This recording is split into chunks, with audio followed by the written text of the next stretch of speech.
رات سب کی جاگ کر گزری تھی۔ مانور گھر سے نکل گئی تھی ایک شیطانی کام کا آغاز کرنے، انجام سے انجان۔ زارا اسی بے چینی سے گھر میں بند تھی۔ حیا ریسٹورینٹ میں عمر کا انتظار کر رہی تھی۔ عمر گاڑی ڈرائیو کر رہا تھا، اسے بس جلدی حیا کے پاس پہنچنا تھا۔ عجیب بے چینی تھی جب راستے میں دو گاڑیوں نے اسے آمنے سامنے سے گھیر لیا۔ وہ گاڑی سے باہر نکلا، اس سے پہلے وہ کچھ کہتا پیچھے سے کسی نے اس کے سر پر وار کیا۔ وار اتنا زوردار تھا کہ عمر کے سارے مناظر دھندلا گئے اور پھر مکمل اندھیرا ہو گیا۔ حیا پچھلے 1 گھنٹے سے عمر کا انتظار کر رہی تھی۔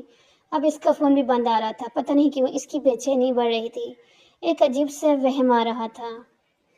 ولی گاڑی ڈرائیو کر رہا تھا۔ صبح مراد نے اسے ایک لوکیشن سینڈ کی تھی۔ اب مراد فون نہیں اٹھا رہا تھا تو ولی اسی جگہ اس سے ملنے جا رہا تھا۔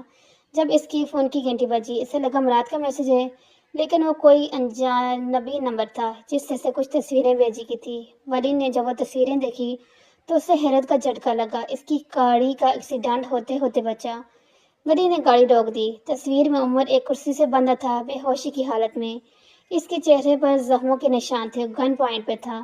گن پکڑے شخص کا صرف ایک ہاتھ تصویر میں تھا۔ تبھی ولی کا فون بجا۔ اسی نمبر سے کال آئی۔ اٹس لانگ ٹائم ولی احمد۔ وہ اس آواز کو پہچانتا تھا۔ ولی کی رگیں تیز ہوگی۔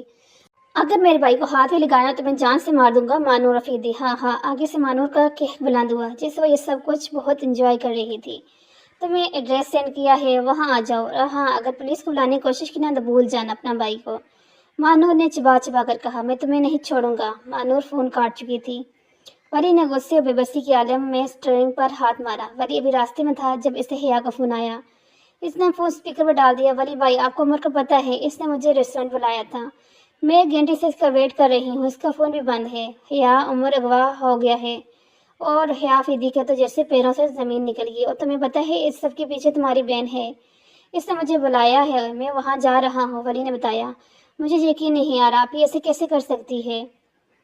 تم زارا کو ابھی کچھ نہیں بتاؤ گی؟ مراد نے بتایا کہ آج زارا کی جان کو خطرہ ہے۔ او میرے خدایا، اب کیا ہوگا؟ حیا نے پریشانی سے سر پکڑ لیا۔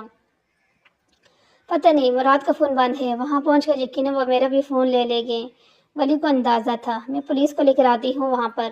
رک جاؤ، ابھی تم مراد سے رابطہ کرنے کی کوشش کرو۔ ولی نے کہا۔ فون بند ہو گیا۔ اس علاقے میں سگنل نہیں تھے۔ مانور نے جو ایڈریس بھیجا تھا وہ کافی سنسان تھا، جہاں الگ الگ گودام تھے۔ ولی نے گاڑی روکی تو سامنے 2 ہٹے کٹے مرد اس کے منتظر تھے۔ وہ اس کی طرف بڑھے۔ مانور بیوی سے ملنا ہے؟ ایک نے پوچھا۔ ولی نے سر ہلایا۔ اس نے ولی کے آگے ہاتھ کیا۔ فون دو اپنا۔ ولی نے خاموشی سے اپنا فون اس کے ہاتھ میں دے دیا۔ ان دونوں نے اسے چلنے کا اشارہ کیا۔ چلتے چلتے وہ اسے ایک کھنڈرات گودام کے اندر لے گئے۔ وہاں سے تھوڑا آگے جا کر اندر سے سیڑھیوں سے نیچے کی طرف جاتی تھی۔ سیڑھیاں اتر کر جیسے ولی نے دیکھا تو وہاں ایک طویل بیسمنٹ تھا۔ ارد گرد گارڈ کھڑے تھے، جبکہ ایک مرد الگ تھے۔ اس نے چہرے پر جو کر ماسک پہنا تھا۔ ولی کو تھوڑا عجیب لگا، کیونکہ اس کا حلیہ وہاں موجود تمام افراد سے الگ تھا۔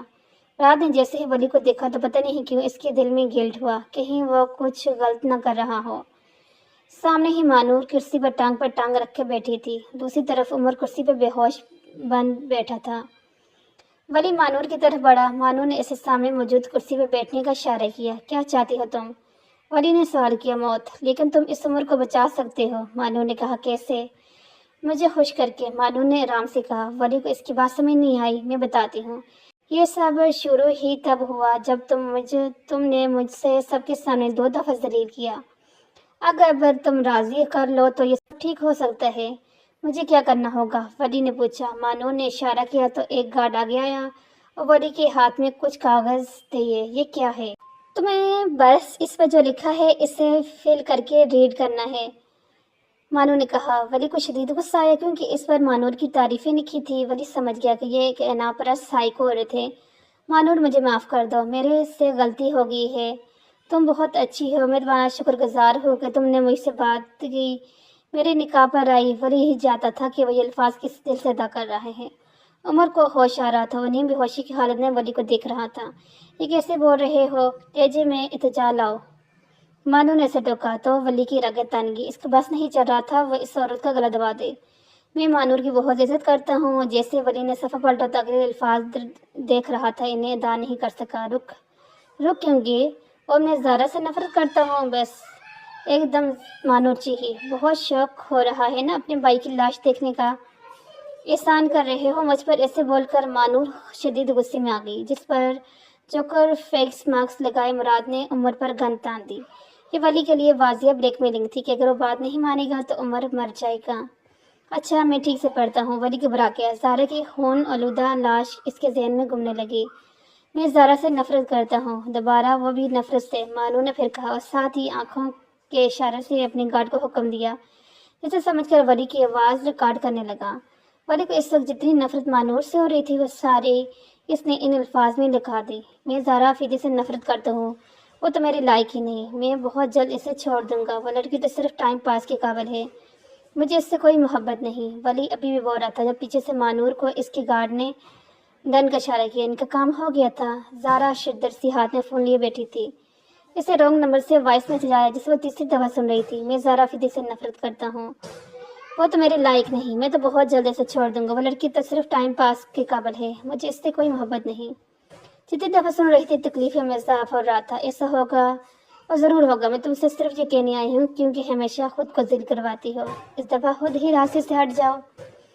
مانور کے الفاظ اس کے ذہن میں گونجے۔ ہو گیا جو تم چاہتی تھی، اب ہمیں جانے دو، ولی نے اس کی صفات مکمل کر کے کہا۔ تم کتنے بیوقوف ہو ولی، مانور نے ہنس کے کہا، اب تم اپنی آنکھوں سے عمر کو مرتا دیکھو گے۔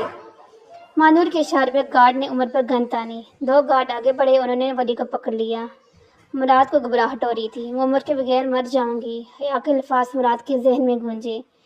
پلیز مراد، میں تمہاری محنت کرتی ہوں، تمہیں تو میری محبت کا واسطہ، میرے اور عمر کے درمیان سے نکل جاؤ۔ حیا کی آنکھوں میں آنسو تھے۔ مراد کو اپنا سر گھومتا ہوا محسوس ہو رہا تھا۔ مجھے آپ کو یہی عادت تو پسند ہے، حیا عمر سے کہہ رہی تھی۔ اف، گھٹمٹ ہو رہے تھے۔ تو کیسے اتنے لوگوں کی زندگی فیصلہ کرتا ہے؟ ہادی کہہ رہا تھا۔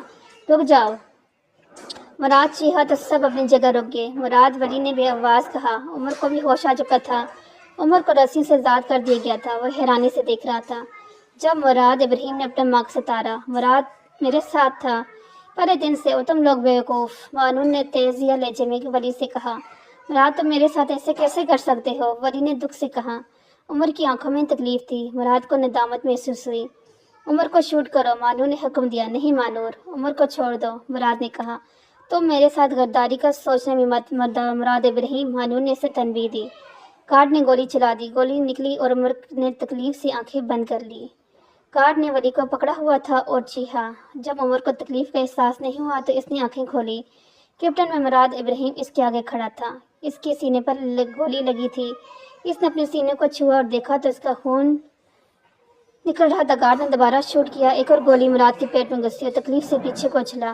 عمر نے اسے پکڑا اور زمین پر گرتا چلا گیا۔ ولی مراد کی طرف بھاگا۔ ارد گرد پولیس کے سائرن کی آواز آنے مانور سمجھ گئی، اس لیے فوراً بھاگی۔ پولیس اندر آ گئی۔ جب حیا اندر آئی، اس نے یہ منظر دیکھا تو اس سے اپنی بصارت پر یقین نہیں آیا۔ مراد، حیا چیختی ہوئی مراد کے پاس بھاگی۔ حیا کو دیکھ کر مراد کے چہرے پر مسکراہٹ آئی۔ تکلیف بڑھتی جا رہی تھی، مراد کو سانس لینے میں مشکل ہو رہی تھی۔ حیا، مراد نے پکارا تو حیا سے قریب ہوئی۔ وہ تینوں اس پر جھکے تھے۔ مراد ابراہیم نے ثابت کر دیا کہ اس کی محبت سچی تھی، مراد نے اٹکتے ہوئے سانس کے ساتھ کہا۔ حیا رو پڑی۔ آج میں نے اپنی محبت کو بچایا۔ حیا، اس سے بولا نہیں جا رہا تھا لیکن اس کے چہرے پر اطمینان تھا۔ اس کا ضمیر جیت گیا تھا۔ تم سب مجھے معاف کر دینا۔ اس نے سب سے معافی مانگی اور پھر اس سے اگلا سانس نہیں آیا۔ ولی نے مراد کی نبض چیک کی اور پھر اسے نبض بند ملی۔ مراد جا چکا تھا۔ ولی نے کانپتے ہاتھوں سے مراد کی بے جان سے آنکھیں بند کی۔ مراد، حیا رو رہی تھی۔ مراد ابراہیم سرخرو ہو گیا تھا لیکن اس سے بہت بڑا گل دے گیا تھا۔ مانور پولیس سے بچ کر گھر پہنچی۔ سامنے لاؤنج میں لائبہ افریدی اور حمید افریدی سر پکڑ بیٹھے تھے۔ ان کے ہاتھ میں ایک کاغذ تھا۔ آپ لوگ یہ دیکھو، حمید افریدی نے کاغذ اس کے ہاتھ میں دیا۔ عامر نے تمہیں طلاق بھیجی ہے، لائبہ افریدی نے کہا۔ مانور افریدی کے سر پر جیسے پہاڑ گر گیا۔ وہ جو دوسروں کی زندگی کا فیصلہ کرنے نکلی تھی، اپنی زندگی بھول گئی۔ نہیں، عامر مجھے نہیں چھوڑ سکتا، اس نے وعدہ کیا تھا وہ واپس آئے گا، مانور نے بے یقینی کے عالم میں کہا۔ جب اچانک پولیس کے سائرن کی آواز گونجی۔ پولیس آ گئی۔ بابا مجھے بچا لیں، خدا کے لیے مجھے بچائیں۔ مانور پر خوف طاری ہو گیا۔ مانور نے حمید افریدی کی محنت کی۔ انہیں یقین نہیں آ رہا تھا کہ وہی مانور ہے۔ کیا کیا ہے تم نے؟ لائبہ افریدی نے سچ چھوڑ کر کہا۔ قتل ہو گیا مجھ سے، مانور چیخی۔ حمید افریدی، لائبہ افریدی کو یقین نہیں آ رہا تھا۔ بابا آپ مجھے بچا لیں، وہ مجھے لے جائیں گے۔ مانو رفیدی کے پیر پر گری۔ وہ اس وقت انہیں کوئی پاگل لگ رہی تھی۔ اب تمہیں کوئی نہیں بچائے گا، حیا نے کہا اور پولیس کو گھر لے آئی۔ نہیں حیا، تو میری بہن ہو، تم ایسا نہیں کر سکتی۔ مانور تڑپ رہی تھی، لیکن آج اس کی سننے والا کوئی نہیں تھا۔ حمید افیدی کا گھر مانور کی دلہریز چیخوں سے گونج رہا تھا۔ پولیس نے مانور کو اریسٹ کر لیا۔ مانور افیدی اپنے انجام کو پہنچ گئی۔ امل ہاسپٹل میں تھی جب نرس نے اسے آ کر کہا کہ ایمرجنسی میں پیشنٹ آیا ہے۔ امل اس کی طرف آ گئی۔ پیشنٹ کے چہرے پر چادر تھی۔ اس کو 2 گولیاں لگی ہیں، ہی از ڈیڈ، ڈاکٹر کہہ کر چلا گیا۔ نہ جانے امل کے ذہن میں کیا خیال آیا کہ اس نے آگے بڑھ کر ڈیڈ باڈی کے چہرے سے چادر اٹھائی۔ اسے لگا اس کی آنکھیں خراب ہو گئی ہیں۔ اس کا نام مراد ابراہیم ہے۔ پاس کھڑی نرس نے معلومات فراہم کی۔ امل ایک قدم پیچھے ہٹی۔ اسے لگ رہا تھا اسے سانس نہیں آ رہا۔ دل میں درد کی لہر اٹھ رہی ہے، جیسے کسی نے امل خان کا دل گہرے سمندر میں پھینک دیا ہو اور اب غوطے کھا رہا ہو۔ سانس لینے کی کوشش کر رہا ہے لیکن سانس نہ آ رہا ہو۔ جانتے ہیں محبوب کی لاش کو اپنی آنکھوں سے دیکھنے کا غم، ایسا لگتا ہے جیسے جسم سے روح نکل گئی ہو، پھر بھی جسم زندہ ہے۔ امل کو اپنی آنکھیں بند ہوتی محسوس ہو رہی تھی اور پھر وہ بند ہو گئی۔ تمام ڈاکٹر اور نرس اس کی طرف بھاگے۔ زارا کو مراد کی موت کی خبر پہنچ چکی تھی۔ مراد کا جنازہ ہو گیا تھا۔ رات گہری ہو چکی تھی۔ ایک طویل دن اپنے اختتام پر تھا۔ زارا جنازے کے وقت بعد سے غائب تھی، کسی کو اس کا علم نہیں تھا۔ اس وقت ولی عمر اور حیا افیدی ہاؤس میں تھے۔ علی افیدی کی مراد کی موت کی خبر سے طبیعت خراب ہو گئی تھی۔ ابھی انہیں زارا کی غیر موجودگی کا علم نہیں تھا۔ اس وقت ولی اور عمر لاؤنج میں بیٹھے تھے۔ وہ بھی اس تک کے صدمے میں تھے جب حیا ان کی طرف آئی۔ یہ دیکھ مجھے آپ ہی کے روم سے کیا ملے ہے، اپنا فون یہی چھوڑ گئے ہیں۔ حیا آ کر ان کے صوفے پہ بیٹھی۔ اس میں کیا ہے؟ عمر نے پوچھا۔ عمر کے چہرے پر زخموں کے نشانات موجود تھے۔ آپ ہی کے واٹس ایپ پر کسی نے رانگ نمبر سے یہ میسج کیا ہے کہ حیا نے میسج پلے کیا۔ میں زارا افیدی سے نفرت کرتا ہوں، وہ تو میرے لائق ہی نہیں، میں بہت جلد اسے چھوڑ دوں گا۔ وہ لڑکی تو صرف ٹائم پاس کے قابل ہے، مجھے اس سے کوئی محبت نہیں۔ آئی ڈی ختم ہو گیا۔ ولی کے نے تکلیف سے آنکھیں میچ لی۔ او خدا، تمہاری بہن کتنی شیطانی دماغ کی ہے۔ ایک وقت میں 2 شکار، عمر نے چڑھ کر کہا۔ نہیں مانور ایک بیوقوف عورت ہے، یہ پلاننگ مراد کی تھی، صرف وہی اتنا شاطر تھا، ولی نے سنجیدگی سے کہا تھا۔ حیا نے کرب سے دڑھایا۔ تو پھر خاموشی ہوگی۔ یقین نہیں آ رہا، اب مراد ہمارے ساتھ نہیں، عمر نے تاثر سے کہا۔ زارا بھی کہیں آپ کو چھوڑ کر تو نہیں چلے گی؟ حیا نے کہا۔ نہیں، ایسا نہیں ہو سکتا، مجھے یقین ہے، زارا نے مجھ سے وعدہ کیا تھا، وہ مجھے کبھی چھوڑ کر نہیں جائے گی، میں اس کا انتظار کروں گا۔ کہہ کر ولی اٹھ کر لان کی طرف بڑھ چلا گیا۔ حیا اور عمر نے اسے افسوس سے دیکھا۔ امل کو ہوش آ رہا تھا۔ اس نے آنکھیں کھولنے کی کوشش کی تو اپنے اوپر سفید چھت نظر آئی۔ اس نے آخری دفعہ واقعی یاد کرنے کی کوشش کی تو مراد کے بے جان وجود اس کی آنکھوں کے سامنے لہرایا۔ وہ جھٹکے سے اٹھ کے بیٹھی۔ اس کے بال بکھرے ہوئے تھے، رنگ پیلا پڑ رہا تھا، جیسے جسم میں خون موجود ہی نہ ہو۔ مراد، اس نے پکارا تو اس کی امی اس کے پاس آئی۔ انہیں ہاسپٹل والوں نے بلایا تھا، ڈاکٹر نے کہا تھا کسی صدمے کی وجہ سے بے ہوش ہوئی ہیں۔ اس کی امی بابا وہ دونوں وہاں موجود تھے۔ اس کے حجاب کی وجہ سے اسے روم میں شفٹ کر دیا گیا تھا۔ ہاں میری بچی، کیا ہوا؟ امی مراد کہاں ہے؟ اس کی ماں کو سمجھ نہیں آئی کہ کیا کہے۔ ڈاکٹر امل، آپ مراد ابراہیم کی بات کر رہے ہیں، تو وہ مر چکے ہیں۔ نرس نے بتایا۔ نہیں، مراد نہیں مر سکتا، امل چاہیے۔ امل میری بچی، سنبھالو خود کو۔ اس کی ماں رونے لگی۔ امل نے چھوڑ کر اپنے ہاتھ سے ڈرپ اتاری تو اس کے ہاتھ خون ہو گیا۔ وہ بیڈ سے اٹھی۔ مجھے مراد کے پاس جانے ہے، وہ مر نہیں سکتا، وہ اپنے ہوش میں نہیں تھی۔ رات کے 2 بج رہے تھے، ابھی تک تو اسے دفنا بھی دیے ہوگا آپ، ڈاکٹر ابھی کہہ رہی تھی جب امل نے چیخنا شروع کیا۔ مراد نہیں مر سکتا۔ نہیں امی، آپ بلائیں مراد کو۔ امی، میں مر رہی ہوں۔ امل خان تڑپ رہی تھی۔ اس کی ماں نے روتے ہوئے سینے سے لگانے کی کوشش کی لیکن وہ قابو میں نہیں آ رہی تھی۔ امی میرے دل میں درد ہو رہی ہے، میرا سانس نہیں آ رہی۔ مراد نہیں، وہ چیخ رہی تھی، تڑپ رہی تھی۔ اس وقت اس کا سارا جسم لرز رہا تھا۔ اس کے بابا خاموش آنسو بہا رہے تھے۔ اولاد کی ایسی حالت کون دیکھ سکتا ہے؟ مراد، اللہ یہ کیا کر دیا؟ مراد نہیں، وہ تڑپ رہی تھی، ایسا لگ رہا تھا مر رہی تھی لیکن جسم سے روح نہیں نکل رہی تھی۔ مراد سے پہلے کیوں نہیں دفن ہوگی؟ ہاسپٹل کے فرش پر بکھری ہوئی امل خان دائیاں دے رہی تھی۔ مراد ابراہیم کے لیے تڑپ رہی تھی۔ وہ مراد ابراہیم کو لگتا تھا اس کے مرنے پر اس کے لیے کوئی رونے والا نہیں ہوگا، کوئی اسے بتائے کہ ایک لڑکی اس کے لیے تڑپ رہی تھی۔ ڈاکٹر نے امل کو نیند کا انجیکشن لگا دیا۔ وہ آہستہ آہستہ غنودگی میں چلی گئی۔ صبح کے 7 بجے، ابھی تک زارا نہیں آئی۔ وہ تینوں ابھی تک اس کا انتظار کر رہے تھے۔ ولی کو یقین تھا وہ آئے گی۔ انہوں نے اسے ڈھونڈنے کی کوشش بھی کی لیکن کوئی سراغ نہیں ملا۔